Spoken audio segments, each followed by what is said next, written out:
really important when parents take a new baby home that they know the signs of how my baby's doing and are they doing well. Typically, they're seen by the pediatrician the following day, but we really encourage them to keep a feeding diary. The biggest thing that new parents fight is fatigue. They're exhausted, and it's not because you're breastfeeding a baby or you're formula feeding a baby, it's because you got a new baby at home. And so we encourage them to keep a diary because they need to keep track of when the baby ate and if the baby's peeing and pooping, because milk in needs to send pee and poop out. They should be happy after they have eaten. So if you have a baby that is passive, sleepy, lethargic, they're probably not getting enough to eat. If you have a baby that is fussy, fussy, fussy, they probably aren't getting enough to eat. But with a breastfed baby, peeing and pooping is their key, one of their keys to know that their baby's getting enough to eat.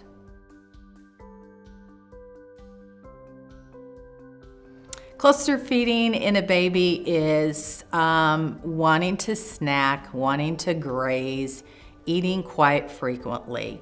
I also tell parents that I work with, babies intuitively eat when they want to eat, and they eat as much as they want to eat. And so a lot of times they eat like we do. We don't eat the same amount every time we eat. Sometimes I just want a soup and a salad. Sometimes I want a buffet's worth, including dessert. Sometimes I just want a drink, and that's what your baby does. And so they eat what they want at that period of time, and basically their volume is cumulative in a 24-hour period of time.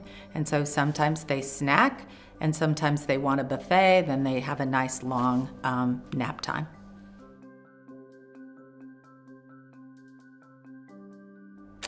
Your baby will decide how long they want to nurse. And so a mom learns their behavior.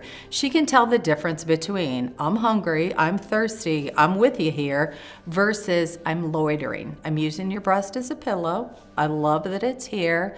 I hear you, I smell you, but I don't want to be done. And she's going to learn the difference. So if she's chilling at home, they're fine. If they're positioned well, they can stay there all day. And she's going to know. They will either let go on their own, kind of nod off, fall asleep, or a mama will notice you're not doing anything.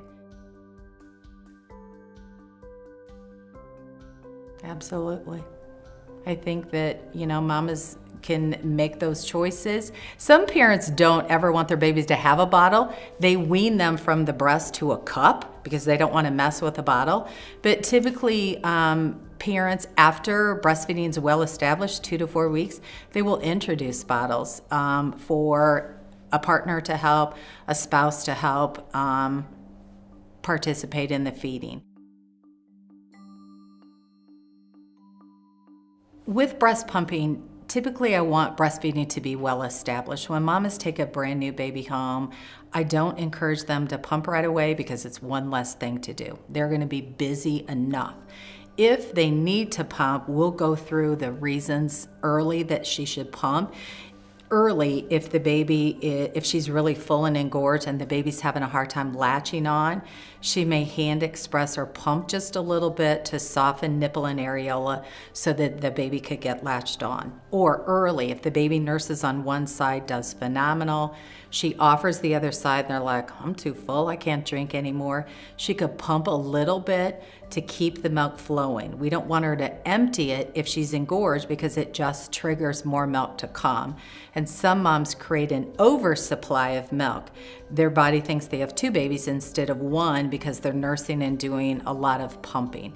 After breastfeeding is well established, after a couple weeks, then the mama could start to do some pumping for a relief bottle or to start a stash in the freezer for incidental bottles or for getting ready for when she goes back to work. Typically, a mom is going to pump her breasts after she has breastfed her baby. And so she's going to nurse her baby, then she's going to pump. And whatever she skims off, and she can put it in the refrigerator. Later in the day, she's going to do the same thing. After the baby nurses, she's going to pump. and she is going to pump off different volumes. It depends on the time of day, depends on how the baby had nursed.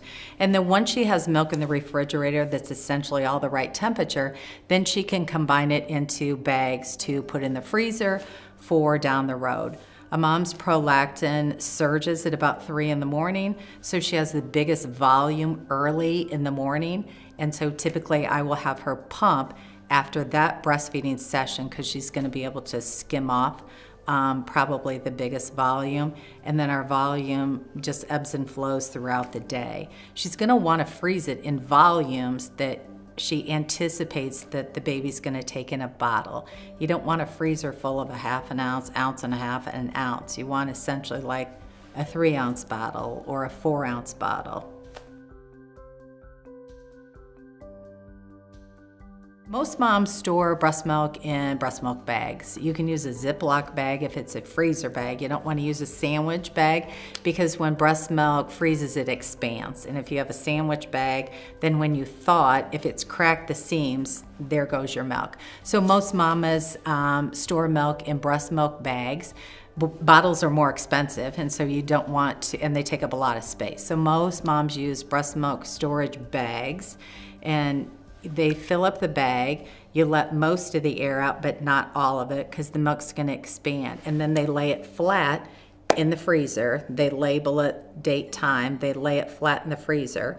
And then once they're frozen, they can get like a soda can or a shoebox and line them all up, pluck them out for feeds. And then they warm up really quickly when they have been frozen like this versus a chunk of milk at the bottom.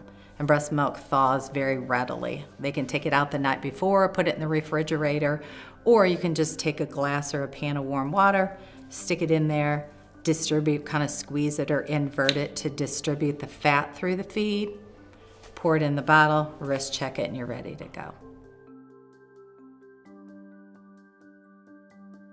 One of the favorite ones that I like when I'm teaching new mamas is called a cross cradle hold. And so babies brand new are like wrestling an alligator. It's how can somebody be so tiny, raise such a ruckus?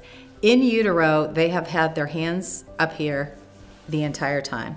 They suck thumbs, they suck their hand, they lick, they nuzzle. Amniotic fluid has a similar taste and smell to a mom's breast. And so after a baby comes, we don't wipe their hands off because this is what they are accustomed to, is this smell and this taste. And so they want their hands up by their mouth. And so sometimes when we're trying to get them to the breast, their hands are in the way. And again, it's like wrestling an alligator. So a cross cradle hold, a mama, and you always want to make sure that your baby is supported. If we're just messing with their head and their upper back and their feet and their bodies dangling, they're like, she might drop me here. And so they can't really pay attention. And so a cross cradle hold, ear, shoulder, hip, the baby's across the front of me, snuggled. Again, I tell parents, think of a hamburger or a sandwich. We eat it like this. We don't eat it like this. So if we're going to help introduce breast to the baby, we want to make sure that we introduce the breast cheek to cheek, not nose to chin, because they're going to get a much deeper latch with it cheek to cheek. A baby's nose starts at a mom's nipple, not their mouth, because by the time they gape, they either go too high or they go too far to the side. So if I had them cross-cradled, if I was going to help with my breast, I'm going underneath like an underwire bra, and our hands have to be really deep because you can't see. And if you have your fingers at the base of your areola, your baby can only open their mouth so far. And a breast baby needs a big open mouth to latch deeply. They don't just suck on the end of our nipple like a straw. Teeny tiny milk. They nurse with a big mouth, and their motion is compression, compression. So when they come here, they will open their mouth, they open big like a yawn, and we can help them find it. And some mamas have the ability to pick their breast up, to move it. A mama wants to be comfortable. Wherever her breasts are, they are, and the baby comes to them. So cross cradle would be here, cradle hold would be here, a football hold. A partner could probably show her how to football hold a baby. This is kind of nice for a mom that has had a C-section because when you have a C-section, you don't just have a baby, you have major surgery. And so you don't want your baby kicking on your tummy 8 to 12 times a day. So this is really kind of nice for a mama that has had a section. Another position that I think is phenomenal is to lay down with your baby. When you think that you're gonna feed them 8 to 12 times a day, I can't get up every time. I'm exhausted. And so I want to be able to lay down so that the baby lays beside me and I can kind of rest one ear, one eye, and then after feedings, then the baby goes back in their bassinet or their crib and I can continue to nap. One of the others, or the last one, is called biological nurturing or laid back. And so the mom is semi-reclined and the baby essentially lays on top of her. That way they don't have to fight gravity and they can just latch and stay. They a lot of times get a really good deep latch when they self-attach. The blessing in the whole thing is intuitively, with some practice, they know exactly what to do. They may need a little help at the beginning, but once they get it all figured out, you just have to have a breast and have them available, and they know exactly what they're supposed to do.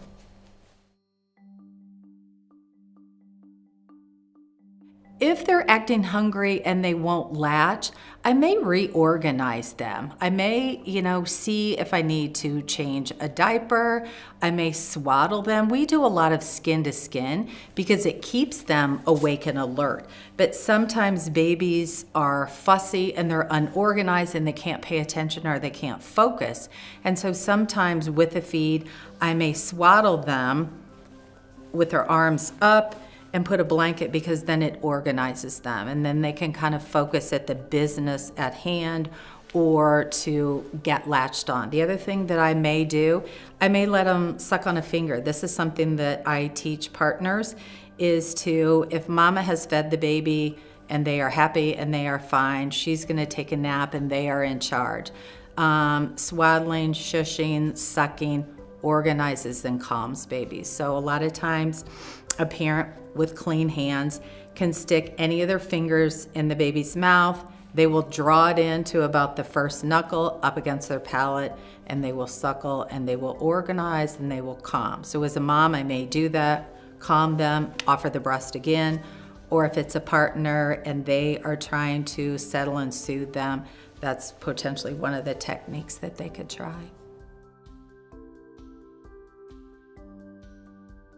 The challenges of breastfeeding are, when at the very beginning it's time intensive. It's labor intensive, but I describe it as a labor of love. And we get better with practice, and so does a baby. I also tell mamas, we don't just hop on a bicycle and ride. We've had a few skin knees and a few crashes before we get really good at it. And so learning a new skill like breastfeeding a baby just takes time. They have to allow themselves the time, the grace to work their way through it. The AAP recommends that you exclusively breastfeed a baby for the first 6 months. A baby doesn't need anything else to eat. They don't need any water. They don't need to start on solid food. But at 6 months, their iron stores start to become depleted. And so developmentally, parents can start to offer solid food to them at 6 months. And then just recently, the AAP changed their recommendation to breastfeed them up until their second birthday. We have very few people probably in the United States that get that far, but parents just need to know there's benefits to breast milk as long as you provide it to your baby. It depends on how old your baby is. And so if your baby's brand new, you have milk for the neighborhood. So it takes a while to down-regulate it because it's based on supply and demand. So when a mom is done, regardless of the timing, she is going to stop stimulating her breast as often, or if she's pumping, she's not gonna pump as long. And so what we're telling our body is, I don't need all the volume. And so moms can either start skipping feeds, they can take off less milk and gradually our body recognizes if there's milk there, we're not making it. And so when we leave it, it involutes and it just down regulates it. So if it's early, she has started to breastfeed and decide this is not for me, it just takes a little bit longer. If she's made it, her goal was a year, she's made it to a year, she doesn't have as big a volume, it goes away much quicker. And so a lot of times when they're weaning a baby from the breast, they drop a feed. Typically the last feeds that are dropped are the first one in the morning and the last one at night before they go to bed. So she just decides, I'm not nursing them when they wake up in the morning, done. And then she ends up dropping the last one. So the same foods you would have avoided when you were pregnant, as far as excessive amounts of caffeine, alcohol, or high mercury fish.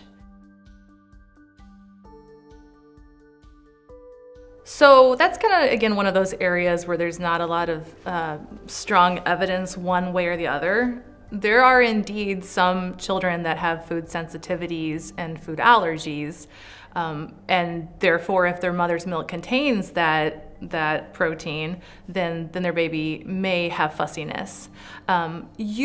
Typically, what they find is the baby's fussiness is more about an underdeveloped digestive system than it is about a food sensitivity or allergy.